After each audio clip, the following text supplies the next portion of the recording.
Alright, so here's my spare tire from my Subaru. I just took out the valve core and there's a lot of air in it. It actually got frosty. You can see that? You see it's white? It went out so fast that it's frosty. Let me see. I wipe it and it will go away. See that? So this size is a 145/80/17. Alright. Let's see. So again, I got the valve core out. You know, again, a spare tire means you pump it up to 60, right? So the thing is fully charged, 60 psi. All right, so let's charge this up. I should leave it like this. I should spin the thing around. Actually, oops, forgot. Need to put the valve core back in first. There's the valve core.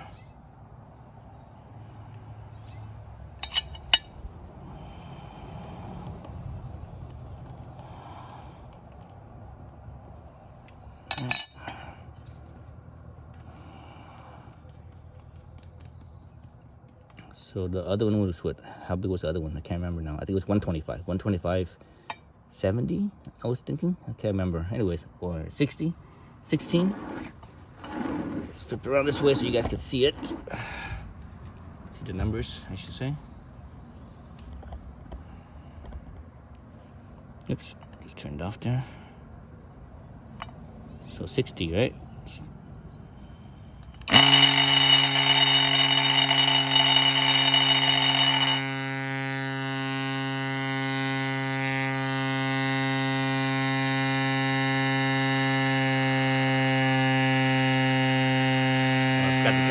Count the timing. That's okay. This thing runs for 3 minutes.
All right, I think that was 3 minutes.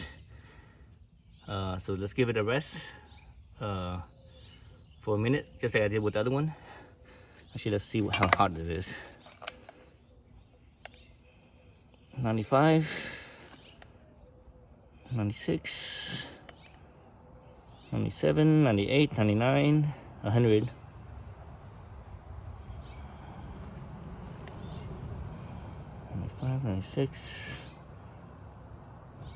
So it's hotter up on top than it is on the bottom.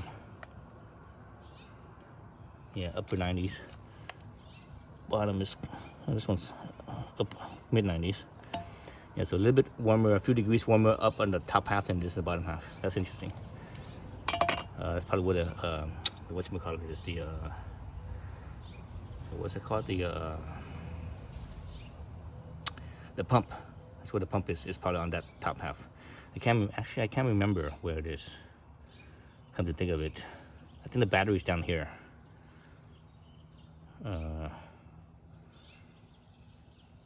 On the bottom half. But anyways, it hasn't been a minute yet. It's been about a minute. Let's turn it back on. So it's 2 bars, 60. Current PSI is 2032. Yeah, I think it's been about a minute. So let's turn it back on. And wait till 40 seconds.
Probably not gonna make it, I don't think. So you know, this is definitely a bigger tire, right?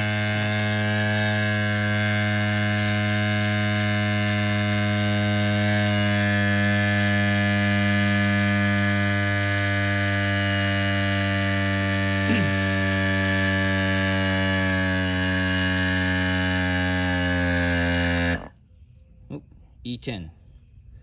What does that mean? E10. See that? It says E10, error 10. Error 10. Yeah, error 10 PSI? Is that right? I'm not sure what that means. E10, I need to look it up. So let's look at how hot it is. 120. Down here it's 120, 119. Up on top, 115. On this side here.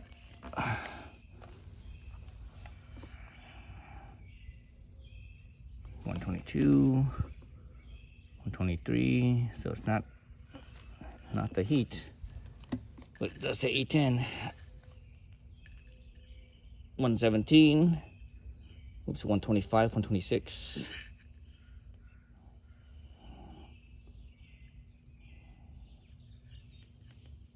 Yeah, 125, 126 on that side. This side is 124. The top is 125. Bottom 122. The bottom's a little cooler, yeah. All right. Let's see. Let's turn it back on and see what it says.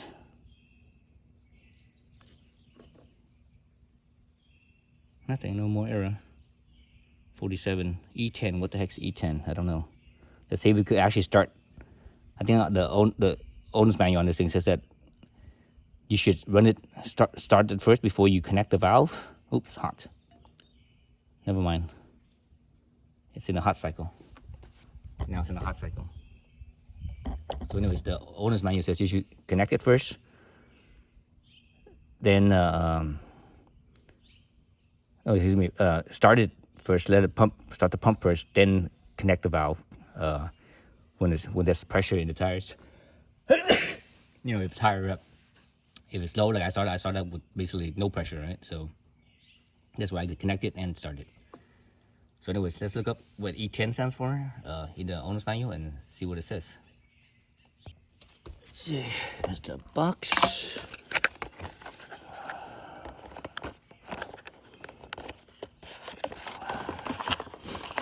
So E10, oh, here it is. So let's see, error code, hot means over temperature warning. Avoid prolonged use under direct sunlight. Avoid continuous operation for long periods. Please stop for 10 minutes before resuming inflation. So that's for hot. E10, low voltage protection. Okay, so basically the battery ran out. So it ran out of battery. How many PSI was that? Was that 47? I think it was 47. So yeah, so the battery is low. So it to protect itself, because those lithium ion batteries, when they go too low, they get damaged. So it got down to the lowest, then it said, nope, that's it.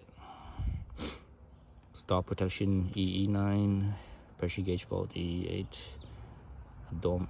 abnormal motor behavior, E7, current oversection, E2.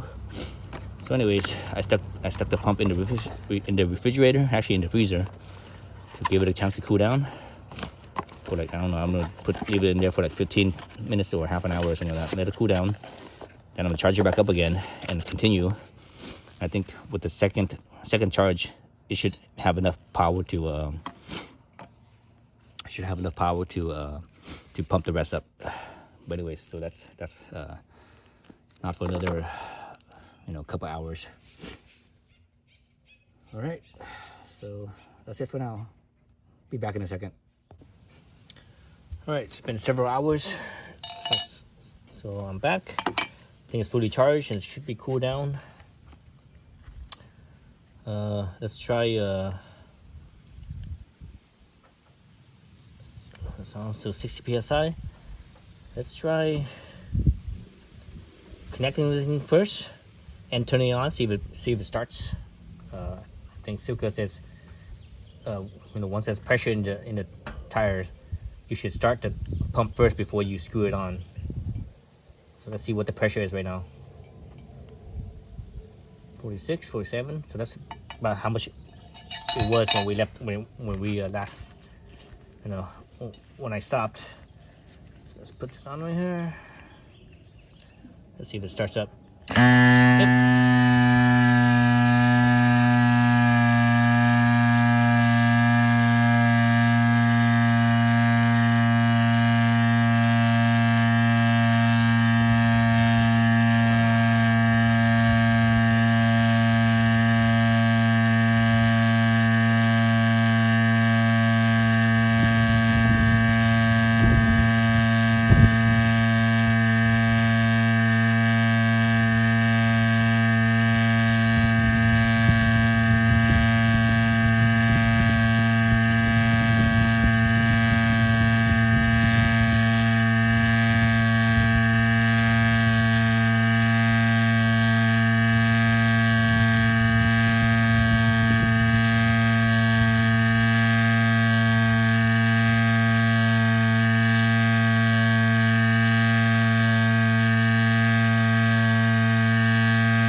less than a minute and a half from what was it, 47 psi.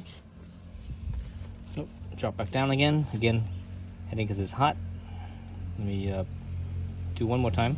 Okay. All right, let's look at the temperature. 95. 92. 97. 98. 99. 100.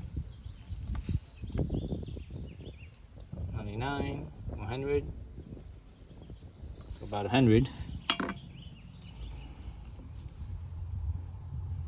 Again, it dropped again.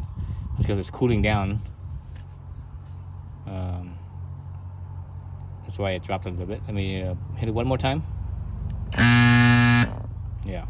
So that's it. Let's call it good.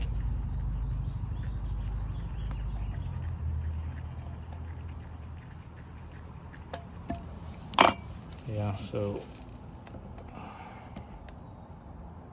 102 at the top, 103. It's probably gonna get hotter and hotter because it's gonna heat soak. You know, from the compressor. The compressor is the hottest spot, right? So the compressor will heat soak the rest of it. And you know, and this casing out here, and this outer casing is made of aluminum, so aluminum transfer heats really well.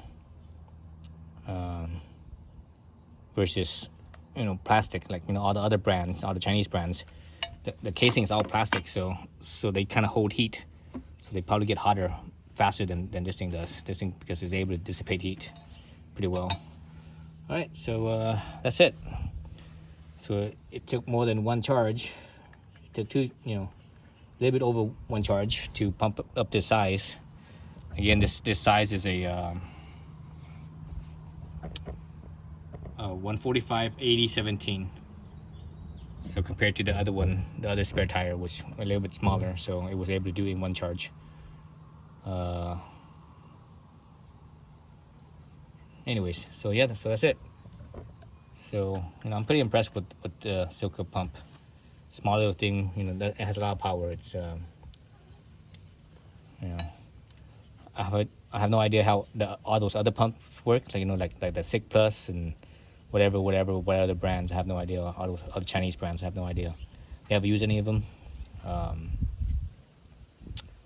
But anyway, so I like this thing. It's pretty cool. Works pretty well.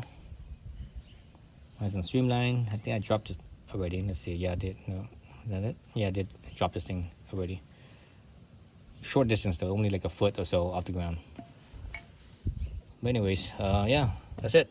I think that's about the only testing I'm gonna do. I'm not gonna do anything else because realistically, I'm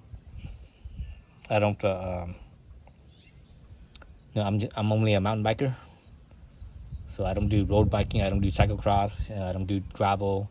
So all those bikes, they use higher pressure. You know, they use like I think they use at least 60, 80, something like that. I believe somewhere in that range, 60 plus.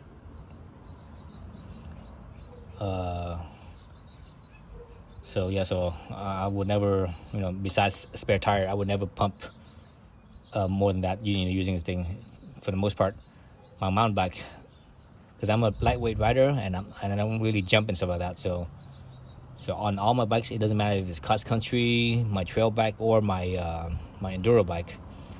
All three of them, I use the same pressure. I just have different tires, and I have the Victoria lightweight inserts in all of them, front and back. And all three bikes, I run the same pressure. I run 19 in the rear, 17 in the front. So this thing, you know, pumping up to you know, 20 psi is no problem. But the thing with my setup with the inserts, the foam inserts, actually kind of blocks the valve, where the valve is. I mean, the valve that I have for it goes sideways instead of shooting straight out. So it helps airflow, but that foam insert, you know, basically where the valve is to where the air of the tire is, you know, where the valve versus where the air of the tire is, right? For example, if the valve is in where the rim is and the air of the tire is over here, the foam insert is in between the two. So for the air to go from the valve past the foam insert into the airspace, empty space, there's a lot of restriction because of that foam insert, and I have the sealant as well. So there's a lot of restrictions. So when you use this thing to pump, it reads, because of that bottleneck, it shuts off a lot sooner than it should, because it reads higher than it should because of that bottleneck. The bottleneck is basically it's back pressure against this thing instead of flowing to the volume. So if you have a tire insert, and the sealant, it's probably going to do the same thing for you as well. So in that case, like I mentioned, I use 17 in front and 19 in the back.